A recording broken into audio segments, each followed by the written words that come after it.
Hey there, John DeCampos here.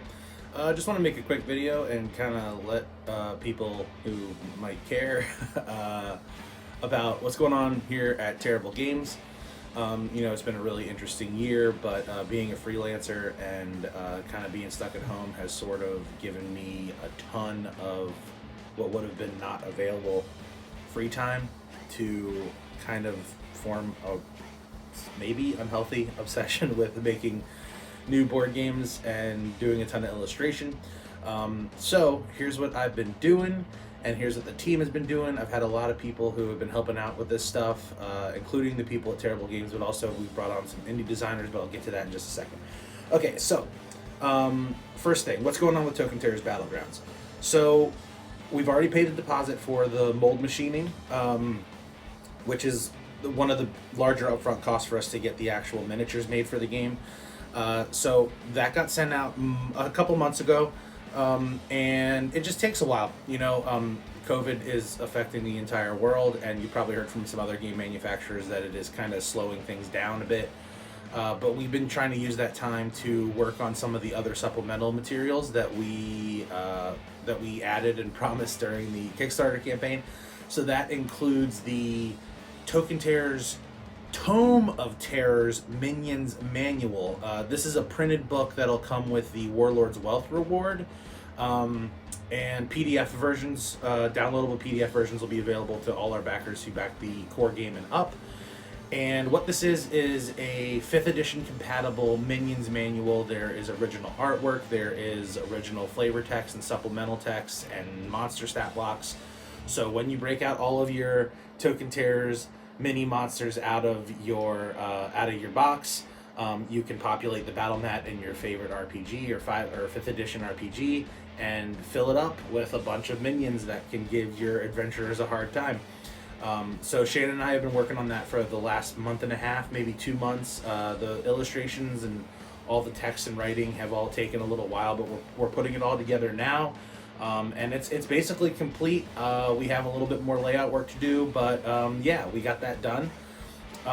Next, for Token Terrors also, I've been working with a small team of indie designers that I have, that I've met through doing independent game design online. And I had this kind of neat idea where, we have the 6-count battle blocks for the Token Terrors, and we had initially decided to do a talent card for Battlegrounds in the bottom of the box. So we changed the battle block size to a square, a 3.5 by 3.5 inch square.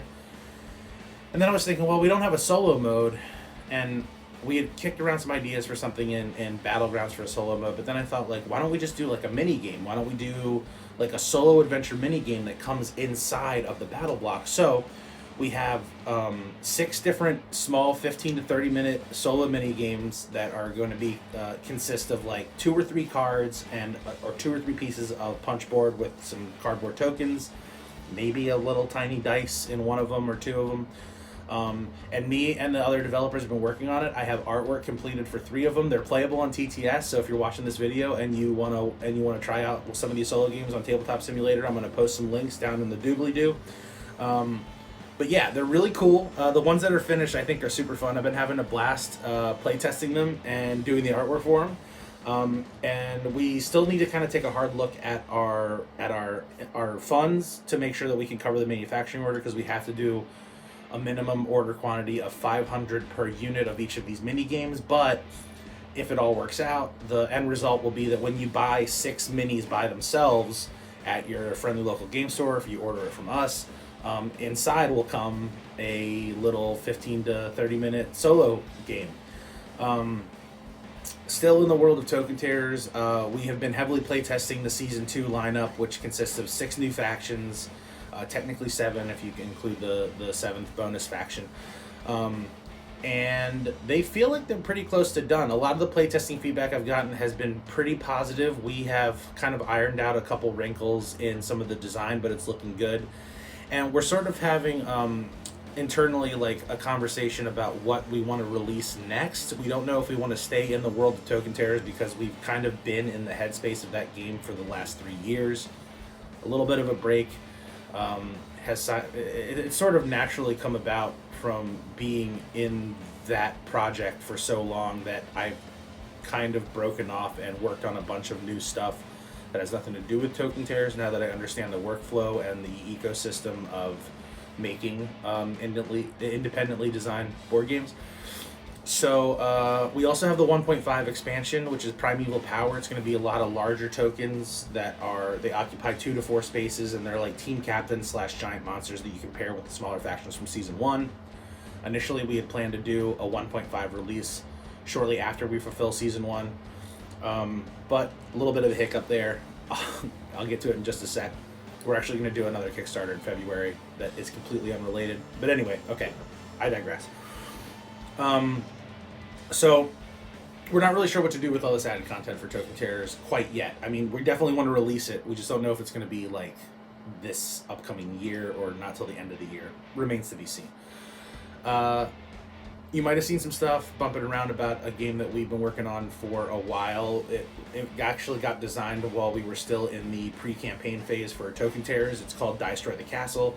It is a 1v1 dice chucking, resource management, dexterity battle game with lots of exploding dice and some really great art that I'm very proud of. And the prototype is like super playable and cool to look at. I don't know when we want to release it because it's done. It's totally done, and a lot of people love the game. It's a little bit divorced thematically from like the sort of monster-y sort of stuff that we've been producing for Token Terrors and some of our other ideas. It's not nearly as dark. But that one's still around, and I'm still trying to gauge interest on, from people who have been supporting this company to see when they want to see Destroy the Castle come out. Also, been working on a game called Warhorn, which is a 2 to 6 player quick draft, real-time battle game where you basically, under the stress of a 3-minute clock that is going to be designed into an application that we've already kind of made with our partners at Audio Tank. You're going to have an app. It's going to have a 3-minute timer where you can add and take away time. And during the draft, you're under the stress of this clock. You're building an army really, really fast. You're building, you're taking a bunch of these horned beasts that each have different asymmetric abilities. And then you enter into a match or exceed bid where pairs of different beasts and different power values do different things within the battle. And basically, first player to get all of their army out onto the battlefield wins the game. It's really quick. It's a lighter game. There is a little bit of crunch within the different abilities that each of the factions have. But again, like, the prototypes are ordered. We've been playing it. It's been super fun. We're still tweaking some of the power, so it's really not quite ready for release yet. It's impossible to play test on Tabletop Simulator because the game just moves too fast. There's a lot of people snatching and just very quick movements that the fiddly nature of Tabletop Simulator would be kind of a pain in the butt. But it would be a really easy game for us to produce because it's just cards and the rules are pretty simple. It's a fun game. And I've gotten a really great reaction on the artwork so far. So Warhorn, definitely, I think I'd like to put out this year because it should be a pretty manageable offering. But let me know what you think. Next, we are working. We've already, it's pretty much done, but this one really got rushed. The design side of it is still under construction. I think it's like an 18 or 20 page rule booklet, but we've been working on this game that has garnered quite a bit of excitement called Black Mold. So what Black Mold is a dungeon builder, resource crafting, hidden it's got a bunch of stuff going on, but the core of it is that you are an escaped prisoner who is trying to get out of this compound that is completely covered in toxic fungal growths that are contaminating the air. So when you take your turn, all of the action phase part of your turn lasts for as long as you can hold your breath. You're not allowed to breathe in the tunnels of the compound because if you breathe in too much, you'll take in spore damage and turn into a fungal thrall monster and try to kill the other players. It's all monochromatic. It's all white on black. The art package for it was a blast to do. I just spent 10 days straight just doing like 10-hour days in a row just getting this thing knocked out. I'm waiting for the prototype to show up. Obviously, USPS right now, if you're watching this one around the time when it comes out, it's the end of December, right around Christmas, and the prototype should have arrived a couple days ago, but it's running behind. As soon as it does, we're going to get some pictures of the final version. GameCrafter was super helpful in us getting a actually kind of affordable prototype for a game that has 26 custom dice and a bunch of custom printed meeple and a ton of cards. But we've already gotten some interest from a distribution and publishing partner on this one, and I kind of want to roll it out soon. The interest in it has been pretty profound. Basically, as soon as the prototype is in our hands and we're able to sort of put our rule booklet up to the test and under some scrutiny with physical components, I think that this game could probably be ready for release by Q1 or Q2 of 2021. But we'll see. And last but not least, I just found out about the Xenquest project that Kickstarter does in February, or they do it every year. I think it landed on February last year too. Basically, the idea is this. You have 2 weeks, you do a 2-week campaign, and you're just producing a TTRPG zine. You're just doing a role-playing game zine. So this is I think I have a book. Yeah, it's about this size. It'll be a half-sheet program-style booklet that we can get printed at our local print shop. It'll be saddle stapled on the back. And I'm working with Tony Vazinda from Plus One Brands and Beards and Beyond to put together just a disgusting TTRPG. The idea behind this one isn't like knights and monsters and stuff. It's like about farts and boogers and like biting your nails and like licking grody band-aids and just disgusting like popping zits. That's why it's called Repugnant. It's the disgusting, repulsive TTRPG.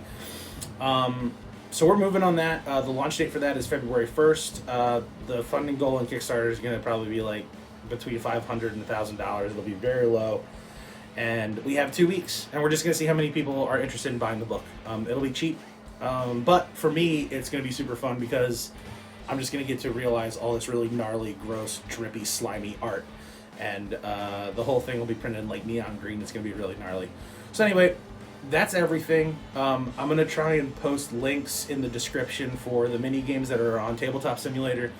And if you have any questions or you're super excited about any of this stuff, comment down below. And thanks again for supporting Terrible Games. See ya.